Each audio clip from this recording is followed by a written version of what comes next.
Silver and gold, silver and gold. All right, so it's like 95 degrees here in the Northeast. Why am I singing Christmas tunes? Why Burl Ives?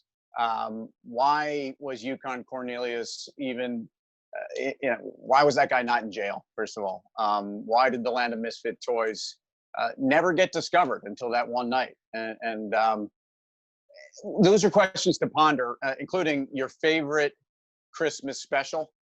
Because before we dive into the obvious market discussion on why gold and silver are going ballistic and precious metals, you have to ask yourself, heat miser, snow miser, so year without a Santa Claus versus Santa Claus is coming to town, which had a very cute young Mrs. Claus in claymation. I know that sounds awful, but you had, I got zero time for Frosty. It's not just the animation, but I found Frosty goofy. He kind of talked like this, and I don't know. I just zero time for that. Rudolph's a classic. Silver and gold. So first of all, if it was gold and silver up until late March, that was how that song should go. Because gold had outperformed silver to a point where we were at all-time highs on what is a reasonably well-followed gold-silver index, especially by metals traders and folks in the precious metals markets. We got to a place where gold was the obvious and has been the conduit for fiat currency. Central banks run amok. Some sense that at some point there is inflation. At some point there's a case where you could make gold an argument for deflation. The fact that central banks around the world, in addition to flooding the world with money, are totally diversifying their reserves. So at a time when Bitcoin is starting to get a bid behind it again, you have a case where gold just being a case for central banks around the world that frankly aren't comfortable with the dollar as reserve currency status. So what do you do, investors, in the middle of what's a bit of a gold frenzy? So the first thing I'd say is, while I'm typically cautious when we have these moments where gold is had a run and is trading in overbought territory, whether you hear us use terms like relative strength indicator or just how above its 200 moving day average, gold is certainly at a place with a 83, 84, 9-day RSI, if you can understand all that stuff, and I know you can, it's overbought. But we've had moments in the last 3 months where gold has been there. I actually think gold is making a run for that 1920-ish, $1,926 that we hit in the fall of 2011. It's hard to believe we're that far away. And here's another reference point. If you think about gold in inflation-adjusted terms, so the peak of gold in kind of the 80s, especially when we were still very much in an inflation-fighting environment, around $850.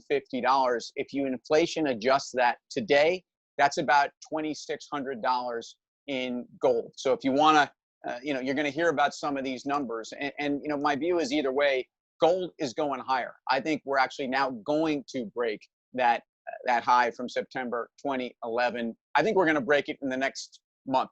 And there have been times, you've heard me on Fast Money, and I think Guy, who spent a lot of time trading commodities and trading gold itself, has weighed in on this. In fact, Guy's had a great call on the GDX and where the miners are a higher beta play to gold in an upswing. So I think probably that trade continues to work.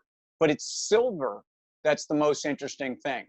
By the way, silver chain versus the gold chain. I don't know if people have a view on this. This is where, if Guy was here, I would have been sure that he had the gold chain in high school, maybe with that little kind of horn thing on it, whatever you call that. I actually, it's probably obvious, you can see this kind of peeking out. I'm a silver chain guy, and that may be just as cheesy, if not more so. But crossing over into the gold chain as a line, I have not been willing to cross. So just so you know, I'm a little high and mighty about this. So the silver chain, but why is silver now outperforming gold? And it's been outperforming to the tune of almost 48% in the last 85 sessions. I just tracked those numbers. But since the lows of the market, silver has been on an absolute tear. In the last 3 days, it's outperformed. Well, the last 3 days, silver is up about 16%. And the outperformance to gold during that time is about 12%. So it still tells you gold's had an enormous rally. Silver will continue to outperform because it is an industrial metal. There are, I think, broader uses for it, but it was that much oversold. And ultimately, there is an equilibrium between precious metals and where the dollar, which continues to fall, and interest rates, which continue to go lower, are a big driver here. So look, whether you are riding around on a magical broomstick and a top hat that really, again, the magician in Frosty guy was annoying. The guy was annoying. Whereas Hermie in Rudolph, like he was a sympathetic hero. I mean, I a lot of time for Hermie. I mean, he was a brave dude who went against convention. I think in today's world, Hermie would be elevated.